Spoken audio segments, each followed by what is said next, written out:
সংসারটা যেহেতু আমার, সংসারের প্রতিটা কাজ ভালোবেসে করার দায়িত্বটাও কিন্তু আমার। নমস্কার বন্ধুরা, আমি দিয়া। আমার একটি নতুন ব্লগ ভিডিওতে তোমাদের সবাইকে জানাই অনেক অনেক স্বাগত। কেমন আছো সবাই কমেন্টে জানাতে একদমই ভুলো না। আজকে হলো মঙ্গলবার, ঘড়িতে এখন বাজে সকাল 9টা। আজকে অনেকটা দেরি করেই গোলা রুটি বানাচ্ছি। সকালে না দেরি করে ঘুম থেকে উঠেছিলাম, একদম সময় পাইনি।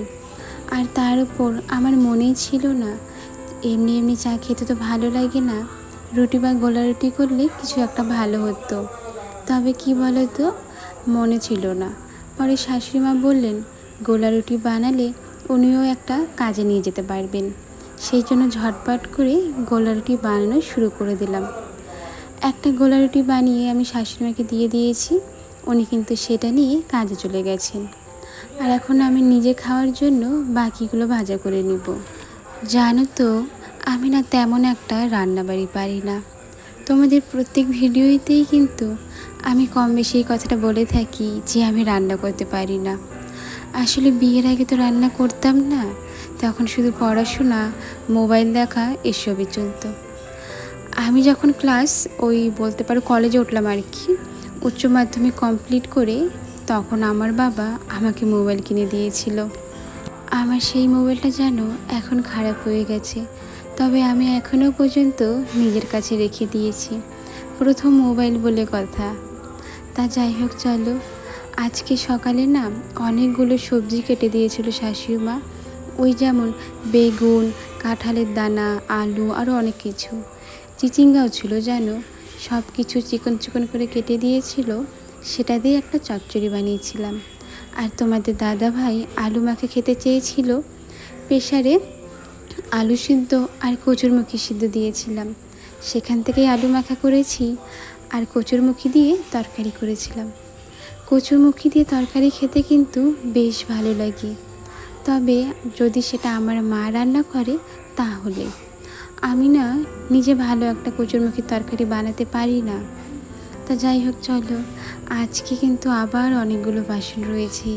প্রত্যেক দিন না আমার অনেক বাসন মাজতে হয়। আর এই জন্য জানো, আমার প্রচুর কোমর ব্যথা। আসলে আমাদের বাড়িতে ছোট টুল বা পিঁড়ি কোনোটাই নেই। আর আমি তো বাড়িতে থাকি, তেমন একটা কাজ করি না।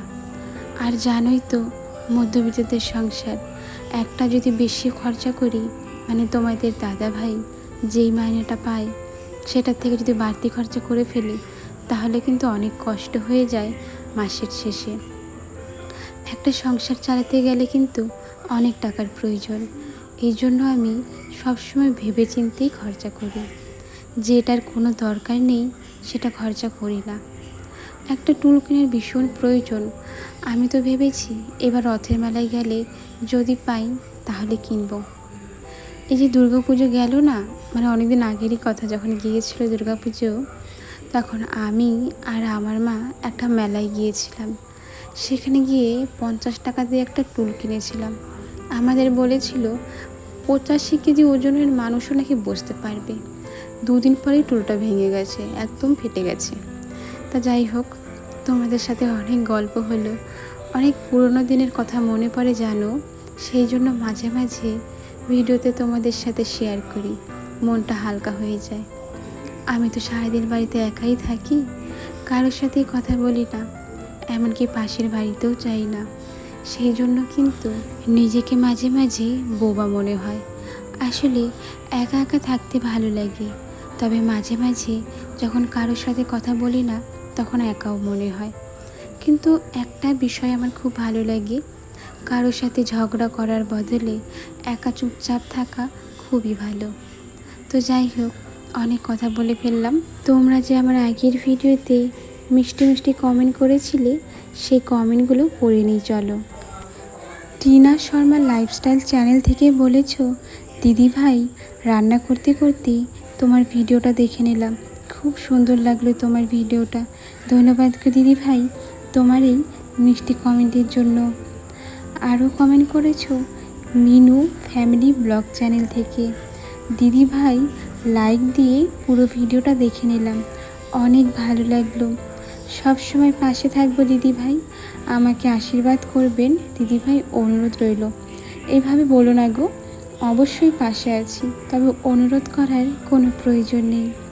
রিয়াদ সোনা দিদিভাই বলেছ, খুব সুন্দর লাগলো ভিডিওটা, দিয়া তোমাকে আজ খুব সুন্দর লাগলো, ধন্যবাদ গো দিদিভাই। সঞ্চিতা দিদিভাই বলেছ, আমি আজ সকালেই তোমার ভিডিও দেখছি বোন, অনেক দিন হলো তোমার ভিডিও আমি দেখতে পারছি না গো সঞ্চিতা দিদিভাই, তবে আমি এখন থেকে চেষ্টা করব তোমাদের সবার পাশে থাকার। রোজা লাইভ থেকে বলেছ, দিদিভাই 2 নাম্বার লাইক দিয়ে পুরো ভিডিওটা দেখে নিলাম, অনেক ভালো লাগলো তোমার ভিডিওটা, তুমি সবজিগুলো সব কিছু বুঝিয়ে নিলে ভালো লাগলো, ধন্যবাদ দিদিভাই। নাফিসা বলেছ, আপু আমি অনেক দিন ধরে অসুস্থ, সারাদিন মাথা ব্যথা করে, তারপরও তোমার ভিডিও দেখি আমার অনেক ভালো লাগে, অনেক শান্তি পাই তোমার ভিডিও দেখে। আচ্ছা নাফিসা, তোমার কি হয়েছে বলো তো, এত মাথা কেন ব্যথা করে? আর নিজে না একটা ভালো ডাক্তার দেখাও, আসলে ডাক্তার না দেখালে বাড়িতে বসে থাকলে কিন্তু ভালো হবে না, যত তাড়াতাড়ি ডাক্তার দেখাবে দেখবি তত তাড়াতাড়ি তুমি সুস্থ হয়ে উঠবে। সুদীপ্তা দিদিভাই বলেছ, খুব সুন্দর ভিডিও বোন, খুব ভালো লাগলো, তুমি একসঙ্গে এতগুলো বাসন মেজে নিচ্ছ, তাতে মনে হয় আমার কষ্টটা বেশি হয়। কি বলো তো দিদিভাই, সকালে না অনেকগুলো বাসন হয়, ওই সবাই খাওয়া দাওয়া করে, চা খাওয়ার বাসন, থালা বাটি, আর 5 জন মানুষ, বাসন তো অনেকগুলো হবেই। আমি একটা একটা করে যখন যেটা হয় মেজে নিই, আমার একটু মনে হয় তাতে কষ্ট কম হয়, কিন্তু আমার কষ্টটা না অনেকটাই বেশি হয় যদি আমি একটা একটা করে বাসন মাজি। কুয়োর জল বারবার করে উঠাতে না ভীষণ কষ্ট হয় গো। আর আমার যেহেতু কোমর ব্যথা রয়েছে, এত কম বয়সে আমার কোমর ব্যথা, সেই জন্যই আমি যদি বারবার করে জল উঠাই আমার কোমরটা মোচড় দিয়ে ওঠে, সেই জন্য আমি একবারে জল উঠিয়ে কাজগুলো করি। তোমার মুখে শুনতে ভালো লাগে যখন বললে তুমি আজকে আমাকে বোন বলো, আজকে থেকে তোমাকে বোন বলা শুরু করে দিলাম। হ্যাঁ গো দিদি ভাই, বোন বললে না বেশি ভালো লাগে, আমি তো বয়সে অনেকটাই ছোট। জামা কাপড় আগের দিন রাতে ভিজিয়ে রাখবে, দেখবে অনেকটা কষ্ট কম হবে। আমিও তাই ভেবেছি তোমার এই কমেন্টটা দেখার পর। তুমি এত গরমের মধ্যে ফুল হাতা কুর্তি পরে কীভাবে কাজ করো গো, আমার তো দেখে মনে হয় গরম লাগছে। আসলে আগের দিন না, মানে 2 দিন বলতে পারো, পরপর অনেক বৃষ্টি হয়েছিল, সেই জন্যই আর কি ফুল হাতা কুর্তি পরেছি। আর আমার যতগুলো নাইটি ছিল সব ভিজা, আর বাড়িতে তো শাড়ি পরে থাকতে ভালো লাগে না, সেই জন্যই আর কি ফুল হাতা কুর্তিটা পরেছিলাম। নাফিসা আরও কমেন্ট করেছো, খুব সুন্দর হয়েছে ভিডিওটা আপু, আর অনেক ভালোবাসা রইল, তুমি কেমন আছো? আমি ভালো আছি, তবে তুমি ভালো নেই এটা জেনে না একদম ভালো লাগছে না, তাড়াতাড়ি করে ভালো হয়ে যাও গো। তা চলো, তোমাদের সাথে গল্প করতে করতে আর ঘরের কাজ করতে করতে আমার কিন্তু প্রচুর জল পিপাসা পেয়ে গিয়েছে। আজকে আবার দুপুর থেকেই প্রচণ্ড গরম দিয়েছিল, সেই জন্য না ভেবেছি জলের বোতলে জলটা ভরে কুয়োতে দিয়ে আসবো। তোমাদের দাদাভাই দুপুরে যখন খেতে আসবে তখন না হয় আবার জলটা উঠিয়ে ভাত খাবো। আচ্ছা, আজকে সকাল থেকে জানো আমার গলার মধ্যে মনে হয় কিছু একটা দলা রয়েছে, হতে পারে ঠান্ডা লাগবে, মানে যখনই ঢোক গিলছি, জল খাচ্ছি বা ভাত খাচ্ছি, মনে হচ্ছে গলার মধ্যে না একটা দলা টাইপের কিছু রয়েছে। আসলে কি বলো তো, আমি না বুঝতেই পারছি না, তোমরা যদি জেনে থাকো আমাকে অবশ্যই বলো তো। তা যাই হোক, এদিকে কিন্তু ঘর ঝাড়ু দেওয়া, ঘর মোছা সবই হয়ে গেছে। কালকে তো অনেকগুলো ভিজা কাপড় ছিল, সেগুলো রোদ্রে দিয়ে নিলাম। চলো বন্ধুরা, আজকে না বেশি একটা ভিডিও বানাতেই পারিনি, মোবাইলটায় চার্জ শেষ হয়ে গিয়েছিল। আজ তাহলে আসি, সবাই ভালো থেকো, সুস্থ থেকো, আর হ্যাঁ, আমাকে কিন্তু একদম ভুলে যেও না। তোমাদের সাথে দেখা হবে নতুন ভিডিওতে, নতুন গল্পের সাথে। আজ তাহলে আসি, সবাইকে টাটা।